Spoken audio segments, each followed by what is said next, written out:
Ozone పొర గురించి మనం చిన్నప్పుడు సోషల్ బుక్స్ లో చదువుకున్నాం కదా. అయితే నేను ఈ రోజు మీకు ఓజోన్ పొర గురించి కొన్ని విశేషాలు చెప్తాను.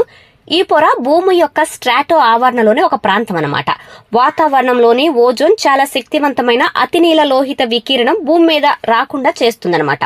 అయితే సెప్టెంబర్ 16ని ప్రపంచ ఓజోన్ దినోత్సవంగా జరుపుకుంటారు.